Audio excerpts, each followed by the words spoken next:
안녕하세요. 저는 박순애입니다.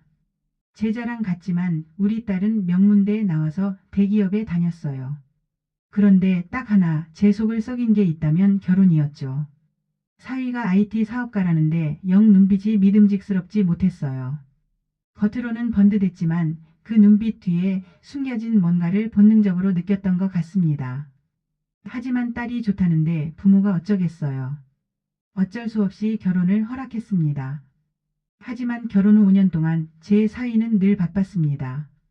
우리 부부의 생일은커녕 딸의 생일에도 명절에도 항상 바쁘다는 핑계로 자리에 없었어요. 사위는 항상 좋은 외제차를 몰았고 명함도 화려했어요. 골프도 치러 다녔죠. 겉으로만 보면 성공한 젊은 사업가였어요. 그런데 이상하게도 우리 딸의 통장은 항상 텅텅 비어 있었어요. 딸은 계속 회사에 다니면서도 늘 생활비에 허덕이었죠. 딸에게 물어보면 항상 엄마 사업이 막판이라 그래. 이번에 투자 들어오면 다 해결돼. 이 소리만 했습니다.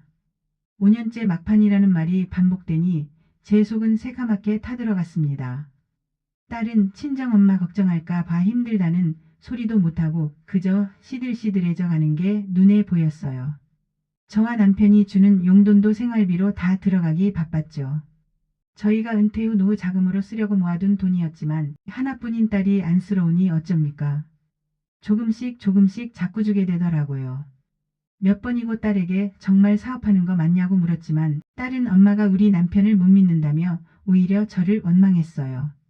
자식을 지키려는 엄마의 마음을 몰라주니 그때부터 가슴이 답답해서 잠을 이루지 못했습니다. 제 딸이 혹시라도 이 사위 때문에 힘든 결혼 생활을 이어가다 큰일을 당할까봐 저는 매일 밤을 눈물로 지새웠습니다. 역시나 제 예감은 틀리지 않았습니다. 어느 날 사위가 딸에게 기어코 칼을 들이밀더군요. 여보, 우리 지금 살고 있는 이 아파트 당신 친정에서 해준 거잖아. 이걸 담보로 5억 대출받아야 해. 이번에 투자 계약만 따내면 이자 10배로 갚을 수 있어. 우리 둘 다 살 길이야. 딸이 절망에 빠져 저에게 전화를 했을 때 저는 직감했습니다. 이건 단순한 사업 실패가 아니라 우리 딸의 인생을 빨아먹는 흡혈귀구나. 저는 더 이상 딸에게 맡겨둘 수 없다고 판단했습니다. 딸 스스로 사위에게서 벗어나긴 힘들어 보였습니다. 겉으로만 번듯한 그 사위의 가면을 제가 직접 벗겨내야겠다고 다짐했습니다. 제가 70년을 살면서 배운 것이 있다면 돈을 쓰는 사람의 행적은 절대 거짓말을 하지 않는다는 것이었어요. 저는 은퇴한 회계사 친구에게 연락했습니다. 딸에게는 사위 일은 걱정하지 말고 너는 내 생활이나 잘하라며 안심시켰죠. 하지만 속으로는 이를 갈았습니다. 저는 아무도 모르게 사위의 사업자 등록정보 거래은행, 대출 내역 등을 뒷조사하기 시작했습니다. 5년 동안 IT 사업가 행세를 했다면 통장에는 매출 흔적이 남아있어야 했습니다. 그런데 매번 사업이 잘 될 뻔했다는 소리만 들었던 그 사업의 실체는 놀라웠습니다. 조사 결과는 충격 그 자체였습니다. 사위 명의의 IT 사업체는 10년 동안 매출이 단 한 푼도 없는 유령 회사였어요. 통장에 들어오는 돈은 오직 대출금과 딸의 이체 내용뿐이었고 그 돈은 고스란히 사위의 유흥비와 도박 그리고 허세용 외제차 유지비로 사라지고 있었습니다. 명함에 적힌 회사 주소는 텅 빈 공유 사무실 주소였고 직원이라고는 사위 본인 하나뿐이었습니다. 사위는 저희 친정의 도움을 받지 못하면 단 하루도 생활을 유지할 수 없는 철저한 기생충이었던 겁니다. 저는 사위의 뒷조사를 하던 중 중요한 사실을 알아냈습니다. 사위는 저의 딸과 결혼 전 사실혼 관계였던 여자가 있었고 이 여자에게도 제 딸에게 했던 것과 마찬가지로 투자금 명목으로 거액의 돈을 받아 생활을 했던 것입니다. 이것 말고도 사기죄로 구속당했던 적도 있는 전과자였습니다. 이 전과자는 계속 같은 방식으로 사람들에게 큰 사업을 하는 사람, 행세를 하며 투자금을 받아 챙기고 도망가는 수법을 이어가고 있었습니다.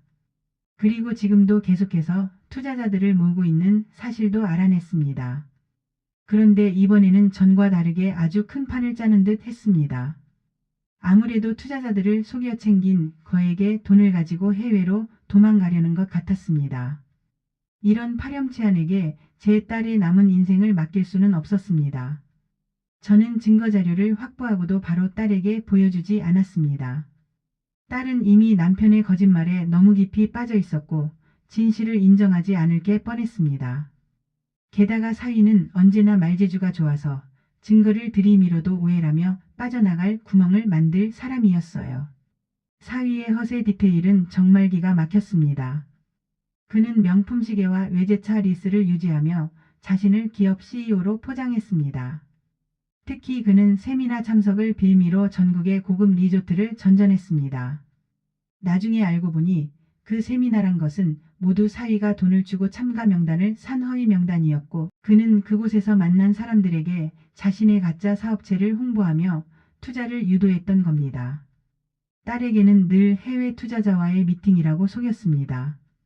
한 번은 사위가 제 앞에서 이번에 실리콘밸리에서 500억 투자가 결정되는데 급하게 현금 1억이 필요하다고 말하더군요. 저는 딸을 구하려면 딸의 마음이 아니라 사위의 가장 탐욕스러운 부분을 건드려야 한다고 생각했습니다. 그를 넘어뜨릴 가장 단단한 덫이 필요했습니다. 저는 사위를 집으로 불렀습니다. 사위는 5억 대출 이야기를 하려고 왔는데 제가 먼저 말을 꺼냈죠. 김서방, 내가 자네 잠재력을 몰라봐서 미안해. 사실은 우리 노후 자금으로 묵혀둔 돈 5억 원이 있어. 이 돈을 전부 자네 사업에 투자하겠네. 사위의 눈이 번쩍이는 걸 보는데 역겨움과 함께 통쾌함이 느껴졌습니다. 저 탐욕이 곧 너의 무덤이 될 것이다. 사위는 당장이라도 무릎 꿇고 절할 기세였어요. 저는 조건을 걸었습니다. 대신 나도 안전장치가 필요해. 만약 이 투자로 손해를 볼 경우 자네가 현재 가지고 있는 모든 재산을 우리 딸에게 양도한다는 각서에 공증 서명을 받아오게. 사업가라면 이 정도 자신감은 있어야지. 나도 이 돈을 투자할 용기가 있으니 자네도 이 정도는 해야지 않겠어? 사위는 5억이라는 돈에 눈이 멀어 저의 제안이 자신을 구원할 동아주리라 믿었습니다. 이 돈으로 화려한 포장을 하여 수십 배의 투자금을 유치할 수 있다고 착각했습니다. 며칠 후 사위는 법무사를 통해 손해 시 전 재산 양도가 명시된 공증 서류를 제 손에 들고 왔습니다. 제가 조사한 바로는 사위는 오래전 부모에게 증여받은 작은 건물 하나가 있었습니다. 저희에게 말한 적은 없었죠. 제 딸도 모르는 것 같았습니다. 속이 시커먼 놈이었죠. 저는 그 서류를 금고에 넣고 마침내 복수의 때를 기다렸습니다. 사위는 저에게 받은 5억 원으로 정말 거창하게 사업 설명회를 열었습니다. 마치 성공한 것처럼 보이기 위해 대형 호텔을 빌리고 투자자들을 모았죠. 그는 이 돈으로 회사를 화려하게 포장하는 데만 썼습니다. 저는 사위의 안내를 받아 VIP 좌석에 앉았습니다. 사위는 제 딸에게 당신 친정 어머니의 마지막 투자가 빛을 발할 것이다. 당신은 이제 회장 사모님이 되는 거야 라며 마지막까지 심리적인 우위를 점하려 했습니다. 제 딸은 사위의 옆에서 웃음을 짓고 있었습니다. 사위가 허세 가득한 목소리로 미래 비전이니 혁신이니 하는 거짓말을 늘어놓을 때 저는 챙겨온 서류 가방을 조용히 열었습니다. 사위가 이제 이 회사가 한국 IT의 역사를 새로 쓸 것입니다. 라고 외치며 클라이맥스에 달했을 때 저는 자리에서 일어났습니다. 사람들의 시선이 모두 저에게 꽂혔죠. 저는 마이크를 들고 담담하게 말했습니다. 제 목소리는 떨리지 않았습니다. 70년 인생에서 겪은 모든 고난이 저를 단단하게 만들었습니다. 저는 이 대표의 장모 박순애입니다. 제 사위가 이렇게 대단한 사업가라는 걸 오늘 처음 알았습니다. 하지만 저는 여기 계신 분들께 아주 중요한 사실을 하나 말씀드려야겠습니다. 오늘 이 자리에서 이 사람이 발표하는 모든 내용이 거짓임을 증명할 수 있습니다. 저는 준비한 USB를 들고 무대 옆에 서 있던 회계사 친구에게 눈짓을 보냈습니다. 곧바로 빔 프로젝터에는 제가 조사했던 10년간의 사업 매출 영원 증명 서류, 사위의 도박 자금 이체 내역, 그리고 사위가 딸에게 거짓말했던 녹취록이 차례로 떴습니다. 특히 사위가 딸에게 당신 때문에 사업이 힘들다. 친정에서 돈 안 대주면 당신 인생도 끝이다라고 모질게 협박했던 녹취록이 재생되었을 때 호텔 연회장의 분위기는 싸늘하게 얼어붙었습니다. 사위의 얼굴은 백지장처럼 하얗게 질렸습니다. 저는 계속 이어갔습니다. 이분은 10년 동안 단 한 푼의 매출도 올리지 못한 유령 회사의 대표입니다. 여기 이 서류는 그 증거입니다.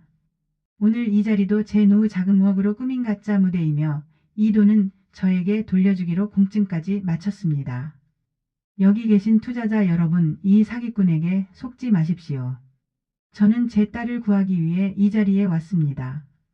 이분은 사업가가 아니라 부모와 아내를 등쳐먹는 사기꾼일 뿐입니다.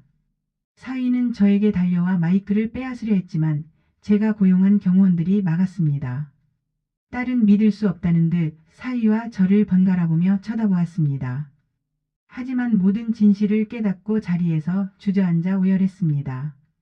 딸의 얼굴을 보니 마음이 찢어졌지만 이 고통을 겪어야만 비로소 이 사기꾼에게서 벗어날 수 있다는 것을 알았습니다.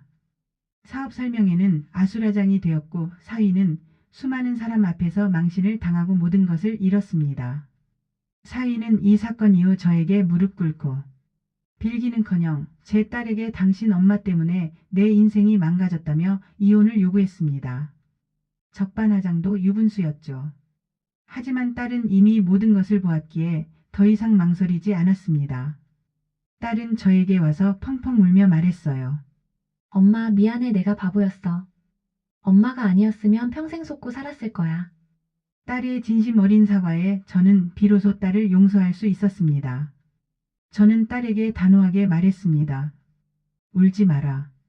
내 눈물은 너를 속인 사람에게 흘릴 만큼 값싸지 않아. 이제부터 엄마가 하자는 대로 해라. 너의 인생은 내 것이다. 저는 변호사를 통해 즉시 이혼 소송과 함께 재산 분할 소송을 제기했습니다. 사위는 본인이 먼저 이혼을 요구했기에 쉽게 끝날 줄 알았겠죠. 하지만 저는 공증각서라는 결정적인 무기를 가지고 있었습니다. 법정에서 사위는 장모님이 나를 협박했다. 투자 유치를 위한 형식적인 각서였다며 발악했습니다. 하지만 변호사는 공증 서류에 강력한 법적 효력을 주장했고 무엇보다 사위가 5년간 딸의 재산을 갉아먹고 도박과 유흥에 탕진한 내역을 증거로 제시했습니다. 판사님도 사위의 탐욕에 혀를 내둘렀죠. 특히 사위가 저희에게 받은 5억 원을 사업이 아닌 개인 용도로 탕진한 내역이 결정타였습니다. 저는 제 딸의 인생과 제 노후 자금을 지키기 위해 그가 탕진한 금액까지 모두 재산 분할에 포함시키도록 요구했습니다. 마지막 판결이 내려지는 순간 법정은 침묵했습니다. 재판부는 사위가 5년간 딸을 기망하고 경제적으로 착취한 사실을 인정했습니다. 그리고 공증각서에 따라 사위가 가지고 있는 모든 명의 재산을 딸에게 양도할 것을 명령했습니다. 이혼과 동시에 위자료까지 받아냈습니다. 딸에게 진 빚, 즉 공증된 5억 원과 이자, 그리고 위자료까지 합산되자 사위는 감당할 수 없는 채무자가 되었습니다. 결국 사위는 5억 원의 투자금은 물론 부모님에게 증여받은 건물, 그동안 허세용으로 가지고 있던 명의의 차량과 명품까지 모두 잃고 빚더미에 앉았습니다. 자신이 가장 탐냈던 돈 때문에 가진 것 전부를 잃고 신용불량자가 된 것입니다. 자신이 심은 탐욕의 씨앗이 결국 자신을 파멸시킨 통쾌한 권선징악이었습니다. 딸은 이혼과 동시에 잃었던 모든 재산과 위자료를 받아냈고 재산뿐만 아니라 자존감까지 회복할 수 있었습니다. 딸의 얼굴에 5년 만에 환한 웃음꽃이 피어나는 것을 보니 그때까지 제가 겪었던 모든 고생이 눈 녹듯 사라지는 기분이었습니다. 저는 그때서야 가슴에 맺혔던 응어리가 풀리는 것을 느꼈습니다. 내 새끼 인생을 망치게 두지 않겠다는 엄마의 집념이 탐욕을 이긴 순간이었습니다. 딸은 이제 제 앞에서 더 이상 남편을 옹호하지 않습니다. 오히려 엄마의 지혜를 존경하며 인생에서 가장 큰 교훈을 배웠다고 말합니다. 딸은 이혼 후 눈물을 닦고 새로운 삶을 시작했습니다. 되찾은 돈과 위자료는 딸의 새로운 출발 자금이 되었습니다. 딸은 이제 누구의 아내도 아닌 자기 이름 석자로 당당하게 살아가고 있습니다. 저에게 매일 감사하다는 말을 잊지 않죠. 딸은 이전 직장으로 복귀했고 지금은 자신의 능력으로 떳떳하게 살아가는 것이 얼마나 행복한지 깨달았다고 합니다. 저는 딸에게 말했습니다. 엄마가 너에게 준 최고의 유산은 돈이 아니란다. 바로 아니오라고 말할 수 있는 단호함과 너의 삶을 스스로 지키는 지혜란다. 자식에게 돈을 물려주는 것보다 인생을 사는 지혜를 물려주는 것이 진짜 부모의 역할임을 깨달았습니다. 저는 딸에게 더 이상 경제적인 도움을 주지 않습니다. 딸이 스스로의 힘으로 서는 것이 진짜 사랑이라는 것을 이제는 알기 때문입니다. 저희 부부도 딸 문제에서 해방되어 노후 자금을 지키고 평화로운 여생을 보내고 있습니다. 여행도 다니고 남편과 함께 취미 생활도 즐기면서요. 남편은 제가 이 모든 일을 지혜롭게 해결했다는 사실에 자랑스러워하며 저에게 깊은 존경심을 표했습니다. 시청자 여러분, 그리고 자녀를 둔 모든 부모님들. 여러분의 헌신과 희생은 아름답습니다. 하지만 그것이 자식의 탐욕을 키우는 밑거름이 되어서는 안 됩니다. 자식에게 돈을 주는 것보다 위험으로부터 자식을 지켜주는 것이 진짜 부모의 역할입니다. 우리 시니어들은 나이를 먹었어도 세상을 보는 날카로운 눈과 삶의 지혜가 있습니다. 부디 여러분의 자산과 자녀의 인생을 탐욕스러운 늑대에게 맡기지 마십시오.